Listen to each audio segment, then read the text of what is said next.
PDA हमारी party का एक पॉलिटिकल विचार है जिसके आधार पर हम पीड़ित शोषित वर्गों को उनका राजनीतिक और सामाजिक सम्मान और हक हिस्सा दिलाना चाहते हैं। पार्टी सिर्फ पीडीए नहीं है, पार्टी पार्टी है। जैसे ही चुनाव आते हैं इनमें तेजी हो जाती है, ये कोई भी नई बात नहीं है और न इससे कोई डरने वाला है। देश के सब नेता जानते हैं। जो मुंह पे काले पोते हैं, मुंह काला किए हैं, उसको धुलने के लिए रामलला की सहारा ले रहे हैं। पहले किसने रोका था? इनमें से कई विधायक राम मंदिर ट्रस्ट में चंदा दिए थे, लगातार वहां जा जाके अपने वीडियो पोस्ट कर चुके उनके सोशल मीडिया अकाउंट पर। तो समाजवादी पार्टी कोई रामलला के दर्शन के खिलाफ थोड़े थी। पार्टी अपने संगठन के विभिन्न प्रकोष्ठों की बैठक बुला रही है। पीडीए हमारी पार्टी का एक पॉलिटिकल विचार है जिसके आधार पर हम पीड़ित शोषित वर्गों को उनका राजनीतिक और सामाजिक सम्मान और हक हिस्सा दिलाना चाहते हैं। पार्टी सिर्फ पीडीए नहीं है, पार्टी पार्टी है, इसमें सब शामिल है। सर, बुलाया भी गया था दिल्ली।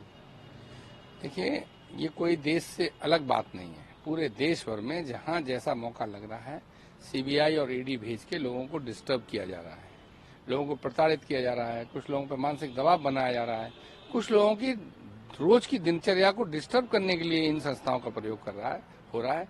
ये संस्थाएं इस तरह काम कर रही हैं जैसे भारतीय जनता पार्टी का कोई अनुवांशिक प्रकोष्ठ हो, जिसका जो फ्रंटल ऑर्गेनाइजेशन हो, जिसका काम है दिन भर बीजेपी का काम करना। जैसे ही चुनाव आते हैं इनमें तेजी हो जाती है, ये कोई भी नई बात नहीं है और न इससे कोई डरने वाला है। देश के सब नेता जानते हैं, सब इसका सामना कर रहे हैं। तो क्या अखिलेश यादव जी बताएंगे उसको, मैं एक प्रवक्ता के तौर पर कैसे जान सकता हूँ? एक सवाल और है, अभी बीते दिनों राज्यसभा चुनाव हुआ, के दर्शन करने जा रहे हैं। जो मुंह पे काले पोते हैं, मुंह काला किए हैं, उसको धुलने के लिए रामलला की सहारा ले रहे हैं। पहले किसने रोका था? इनमें से कई विधायक राम मंदिर ट्रस्ट में चंदा दिए थे, लगातार वहां जा जाके अपने वीडियो पोस्ट कर चुके उनके सोशल मीडिया अकाउंट पर। तो समाजवादी पार्टी कोई रामलला के दर्शन के खिलाफ थोड़े थी, किसी ने रोका थोड़े था। अब उन्होंने नया एक काम किया है जिसका जवाब जनता के बीच में नहीं दे सकते हैं। कोई बताता था कि मैं जेल में सड़ रहा था तब मुझे टिकट मिला, कोई बताता था कि मैं तो बचपन का कार्य करता हूँ, यूथ के संघों से समाजवादी पार्टी का कार्य करता हूँ। तो इस तरह के जो सारे लोग हैं, कोई 31 साल की सेवा बता रहा है, वो अब किसी तरह अपने इस कृत्य को जस्टिफाई कर रहे हैं, इसलिए भगवान राम की आड़ लेना चाहते हैं। कोई भक्ति और सेवा नहीं करना चाहते, उसके लिए तो पहले से ही छूट थी।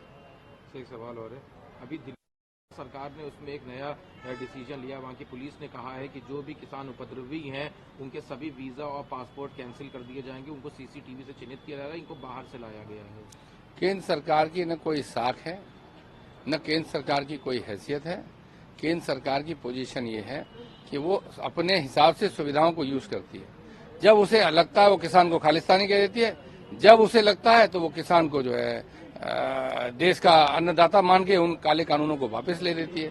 तो ये तुच्छ मानसिकता और छोटी हरकत है जिसमें किसान की गला घोटने की कोशिश हो रही है। एक आखिरी सवाल है, कल एक संकल्प कार्यक्रम में कहा कि 2019 में हम 80 में 64 जीते थे और इस बार 80 में 80 जीतेंगे क्योंकि भगवान राम का आशीर्वाद है। तो जहां एक तरफ इंडिया गठबंधन पीडीए की बात करता है और अपनी जीत के दावे करता है, तो वहीं पे ये इनका कहना ये है कि 80 में 80 बीजेपी सीधे जीत रही है। जब वो 64 जीते थे तब भी उनका दावा 80 का ही था, लेकिन 64 जीते। और ये उनका दावा उतना ही झूठा और खोखला है जितने उन्होंने अपने मैनिफेस्टो में वादे किए थे।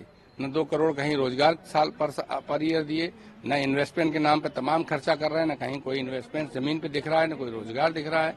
बेरोजगार लाठी खा रहे हैं, पेपर लीक हो रहे हैं। सीएम योगी अपना प्रदेश तो पहले चला लें, उसके बाद बड़े बड़े वादे करें। हमसे जुड़े रहने के लिए हमारे YouTube चैनल को सब्सक्राइब करें और नई वीडियो की नोटिफिकेशन के लिए बेल आइकॉन को दबाएं। अगर आप ये वीडियो Facebook पर देख रहे हैं तो लाइक जरूर करें और ज्यादा से ज्यादा शेयर करें। धन्यवाद।